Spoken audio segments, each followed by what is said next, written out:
ಕುರುಕ್ಷೇತ್ರದಲ್ಲಿ ಕೌರವ ಪಾಂಡವರ ನಡುವೆ ಮಹಾಭಾರತ ಯುದ್ಧ ನಡೆಯುತ್ತಿತ್ತು. ಕುರುಕ್ಷೇತ್ರದ ಯುದ್ಧದ 13ನೇ ದಿನ ಅರ್ಜುನನ ಅನುಪಸ್ಥಿತಿಯಲ್ಲಿ ಅಭಿಮನ್ಯು ತನ್ನ ದೊಡ್ಡಪ್ಪ ಧರ್ಮರಾಯನ ಆಜ್ಞೆಯಂತೆ ಚಕ್ರವ್ಯೂಹ ಭೇದಿಸಲು ಹೋಗಿದ್ದ.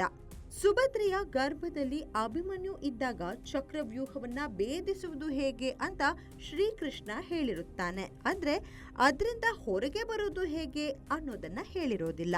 ಅರ್ಧಕ್ಕೆ ಚಕ್ರವ್ಯೂಹವನ್ನ ಭೇದಿಸಿ ಹೊರಕ್ಕೆ ಬರುವುದು ಹೇಗೆ ಅನ್ನೋ ಕಥೆಯನ್ನ ನಿಲ್ಸಿರ್ತಾನೆ. ಹೀಗಾಗಿ ಅಭಿಮನ್ಯುವಿಗೆ ಚಕ್ರವ್ಯೂಹ ಭೇದಿಸೋದು ಗೊತ್ತಿತ್ತೇ ಹೊರತು ಅದರಿಂದ ಹೊರಬರೋದು ಗೊತ್ತಿರಲಿಲ್ಲ.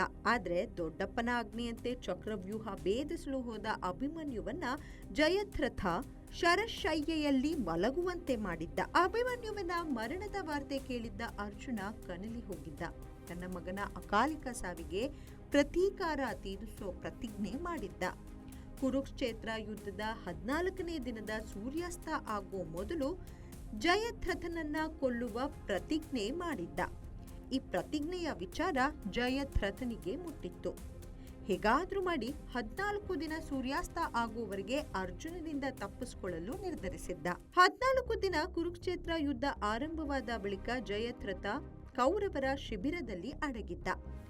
ಸೂರ್ಯಾಸ್ತ ಆಗುವವರೆಗೆ ಹೊರ ಬರದಿರುವಂತೆ ತಂತ್ರ ರೂಪಿಸಿದ್ದ. ಇದನ್ನ ಅರಿತ ಶ್ರೀಕೃಷ್ಣ ತನ್ನ ಸುದರ್ಶನ ಚಕ್ರವನ್ನ ಬಳಸಿ ಸೂರ್ಯಾಸ್ತವಾದಂತೆ ಬಿಂಬಿಸಿದ್ದ. ಸೂರ್ಯಾಸ್ತವಾಯಿತು ಅಂತ ತಿಳಿದು ಹೊರಬಂದ ಜಯದ್ರಥನನ್ನ ಒಂದೇ ಒಂದು ಬಾಣದಿಂದ ಅರ್ಜುನ ಕೊಂದಿದ್ದ. ಇಷ್ಟೆಲ್ಲ ಕತೆ ಯಾಕೆ ಹೇಳ್ತಿದೀವಿ ಅಂದ್ರೆ ಇದೇ ರೀತಿಯ ಸಾಧನೆಯನ್ನ ಇಟಲಿಯ ವಿಜ್ಞಾನಿಗಳು ಮಾಡಿದ್ದಾರೆ. ಇಟಲಿಯ ಆಂಟೋನಿಯೋ ಗಿಯಾನ್ಫಾಂಟೆ ಡೇವಿಡ್ ನಿಗ್ರೋ ಬೆಳಕನ್ನ ಹಿಡಿದಿಟ್ಟಿದ್ದಾರೆ. ಬೆಳಕನ್ನ ಫ್ರೀಸ್ ಮಾಡೋ ಮೂಲಕ ದೊಡ್ಡ ಸಂಶೋಧನೆ ಮಾಡಿದ್ದಾರೆ. ಹೀಗಂತ ಅವರು ಬೆಳಕನ್ನ ಮಂಜುಗಡ್ಡೆಯಲ್ಲಿ ಹಿಡಿದಿಟ್ಟಿಲ್ಲ, ಬದಲಿಗೆ ಸೂಪರ್ ಸಾಲಿಡ್ ಸ್ಥಿತಿಯಲ್ಲಿ ಬೆಳಕನ್ನ ಹಿಡಿದಿಟ್ಟಿದ್ದಾರೆ. ಸೂಪರ್ ಸಾಲಿಡ್ ಅಂದ್ರೆ ಏಕಕಾಲಕ್ಕೆ ಘನಸ್ಥಿತಿ ಮತ್ತು ದ್ರವ ಸ್ಥಿತಿಯಲ್ಲಿರೋದು ಎಂದರ್ಥ.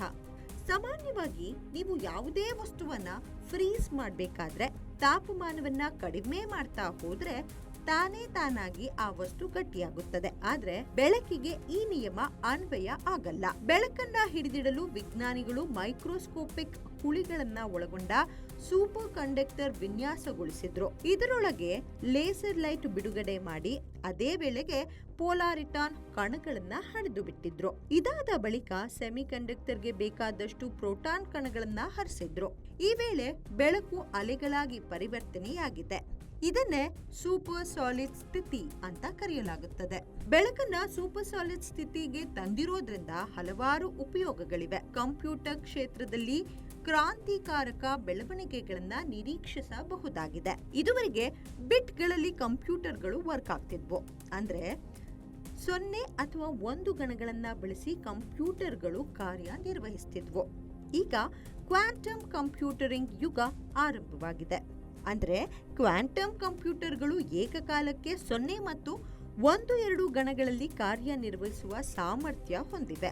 ಸೂಪರ್ ಸಾಲಿಡ್ ಸ್ಥಿತಿಯಲ್ಲಿರೋ ಬೆಳಕುಗಳು ಸ್ಥಿರವಾದ ಕ್ಯೂಬಿಟ್ಗಳನ್ನ ಒದಗಿಸುತ್ತದೆ. ಕ್ಯೂಬಿಟ್ಗಳು ಅತ್ಯಂತ ವೇಗದ ಕ್ವಾಂಟಮ್ ಕಂಪ್ಯೂಟರ್ಗಳ ಬೆನ್ನೆಲುಬಾಗಿದೆ.